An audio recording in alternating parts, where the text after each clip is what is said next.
this. Hello, everybody. Welcome into this live interview with Tara of Tara's Keto's Kitchen. She's a phenomena on YouTube, the go-to person that people all over the USA and even the world turns to this young lady right here for advice and insight on the keto diet. How are you? Great. Good to see you. Thanks for your time and thanks for giving me this moment to chat with you. Thanks, Fred. I'm really honored to be here. Okay, so we met a little while ago back in Franklin, Tennessee. You want me to tell us about it? So we met at a coffee certification conference, and you actually asked a question about YouTube. And so I felt like, well, maybe I can help this guy out. So I went up and introduced myself to you after the end of that session, and we just connected. Yeah, it was great. Yeah. See, now you just gave a real big principle about online and working with people. You saw, I asked a question and you said, let me go help this guy out. And as a result, we connected and you had this idea that you have been percolating with and you were wanting to move forward with it, with that idea. But I think you had some questions or concerns. What was going on?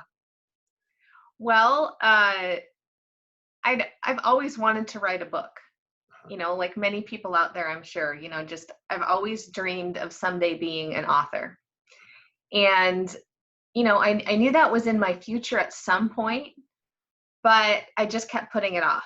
Part of that's imposter syndrome, like, oh, I don't know enough yet to write that book. Right. But my conversation with you at that event, you really inspired me to stop putting it off. And you helped me see that being an author really helps you establish credibility in your marketplace more than really any other tool. I mean, more than certifications or street cred. I mean, being an author just gives you that instant boost. So you wanted to do this, and it was an idea, and you found out that I do book coaching. I help people do this. What was your biggest challenge? What was keeping you, say, stuck, or why hadn't you moved forward? Well, I thought I had to write a different book than what I wanted to write.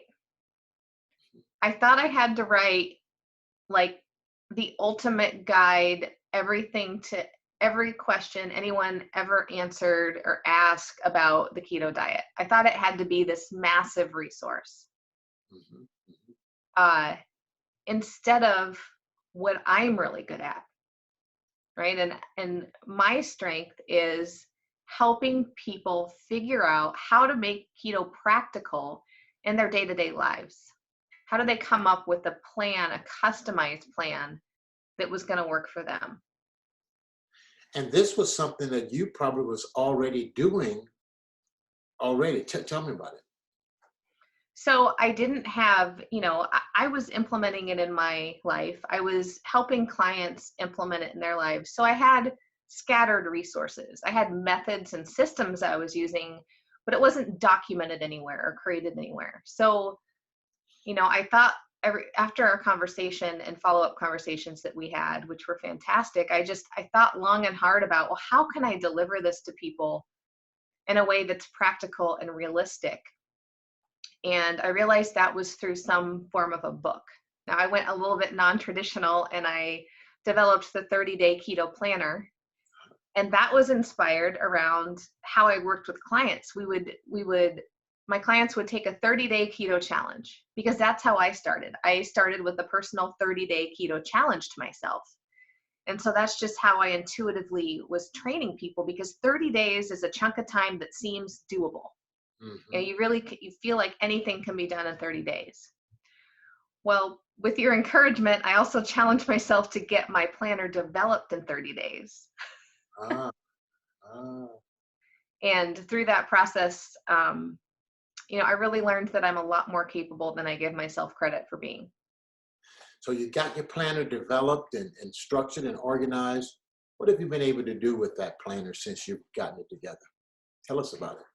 Well, so you helped me so much figure out, because with a planner, my early market research, the first thing people told me was, it's got to be spiral bound, right? And that's not something Amazon KDP does.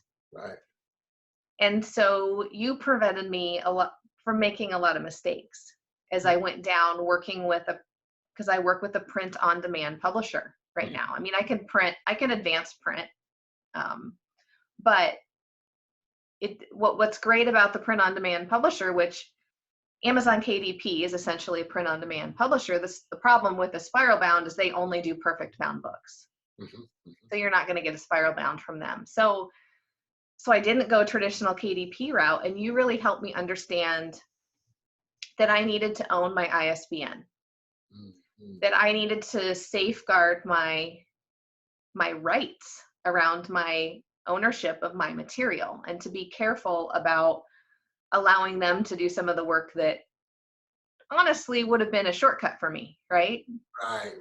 Right. So I did that all myself, and you helped me understand, just create a little publishing company under your main company. So that's Tara's Keto Kitchen Publishing, because Tara's Keto Kitchen is recognizable. So because I was going through print on demand, my ISBN number wasn't required, but I did it anyway, just to give some legitimacy to the publication. So I mean, I think without your input, I would have been a lot slower to market, because you go out there on the internet of things and you Google, how do you work with the print on demand publisher? Or you Google, how do you do this? And there's 30 or 40 different ways of doing things. And the way you were able to educate me quickly, because running an online business, I still have a full-time job. I have 4 teenagers in the house. I didn't have hours and hours and hours and weeks and weeks and weeks to research all these things myself. So I was really looking for your expertise around, how the heck do I do this, and how do I make this happen quickly? So right now I'm running, you asked how it's doing. I'm running Facebook ads, which is how I'm getting leads. I think, we talked about that as well at one point. Like, you've got to find leads from somewhere. People don't just magically find your webpage where your book's for sale. Right. So I'm running Amazon ads. I'm making money off of the planner, which initially I really had doubts that was going to happen. I thought, well, this will be a cool thing to establish credibility, but it's not really going to make me any money. And that's not what's actually happened in reality.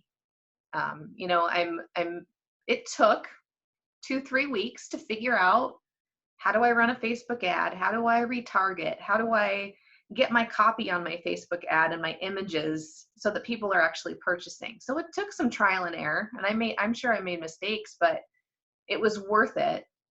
And I'm so thankful that you've been there for me along the journey, kind of pushing me like, how are things going, Tara?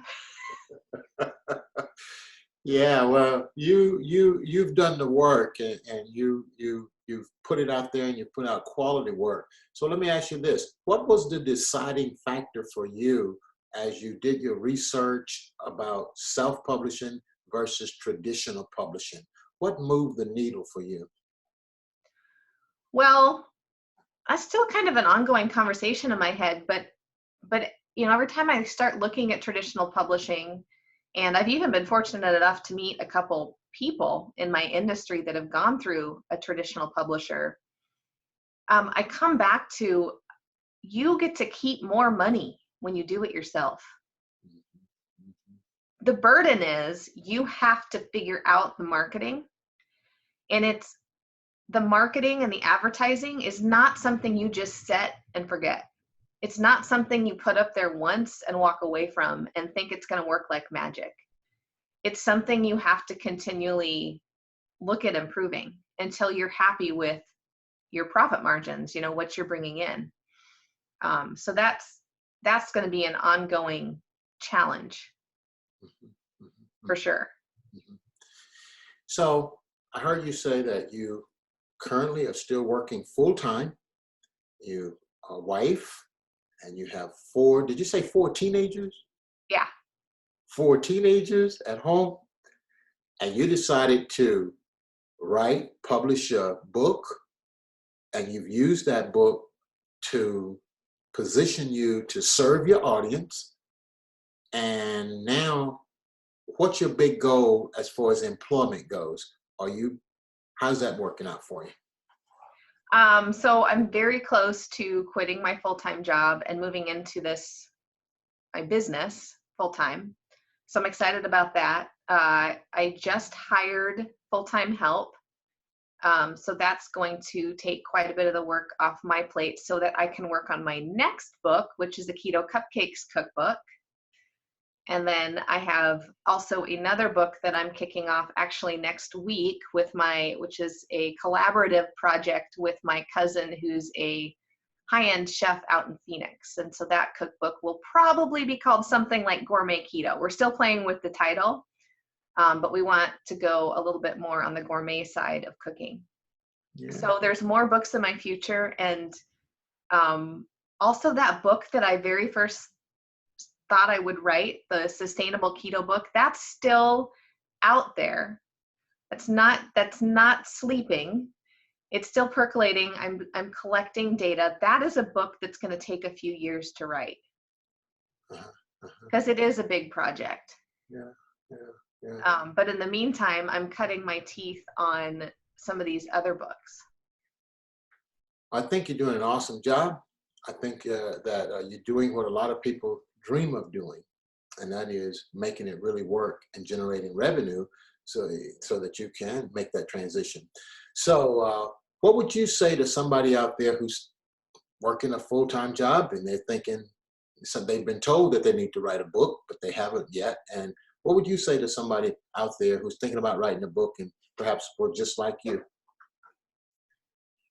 I would say, so if I was talking to myself even, okay, a year ago, I would say, number one, you are capable of so much more than you give yourself credit for. Mm-hmm. You can get more accomplished if you stop making excuses why you can't do it. Because I was definitely spiraling in my mind about how I wasn't qualified enough, how I wasn't a good enough writer, how, just picking apart everything that I came up with. So we tend to be most critical of our own work. And sometimes you just have to settle for what you think is B+ work, but what everybody else thinks is A+ work. So just getting out of your head and actually sitting down and writing the book, because you are where you are in your journey for some reason. And there are people out there that need to know and hear your message. That's real.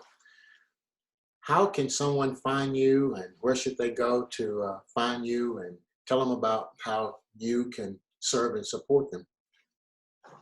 So probably the best place to find me is my website, which is wholebodyliving.com. So WHOLE bodyliving.com.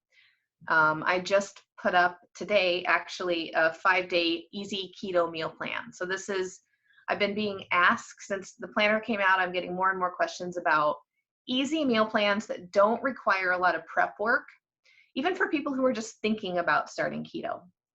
So it's a great place. It's a quick 2-page document. It's a 5-day plan. It's got really quick, easy recipes. These are all things that you can, have a meal on the table in anywhere from 5 to 20 minutes. Really, really simple things. Because I really believe in making things as simple as possible. And it's actually most weeks exactly how I eat. So that's what I'm like, well, I know how to do this. I'm busy. I'm doing a million things. I'm not making gourmet keto meals every night. So I created that and I got that out there today. And when you sign up for that, you'll start to get to know me from some of the emails that I sent, and you'll be able to figure out if keto is right for you. So that's really the best place to connect with me. You can also find my YouTube channel, which is Tara's Keto Kitchen. I want to say this. I've tasted the cooking. I think I've tasted the cheesecakes? Yeah. The cheesecake. I mean, folks, yummy, yummy, yummy. I'm here in my kitchen right now, and I like to cook, and I know good cooking. But the foods that she prepared are very yummy, very good. Okay. All right. So Tara, is there anything else before we close out? Any final thoughts or any words? I guess, you know, when you self-publish and you follow Fred's advice, it's really possible to make 6 figures on your book. So if you are on the fence about working with Dr. Fred, I would highly encourage you to move forward. Thank you very much. I really appreciate that. And of course, we didn't even script this, and I didn't know what you were going to say there. So, so thank you. No, I didn't. I didn't know. I didn't have any idea.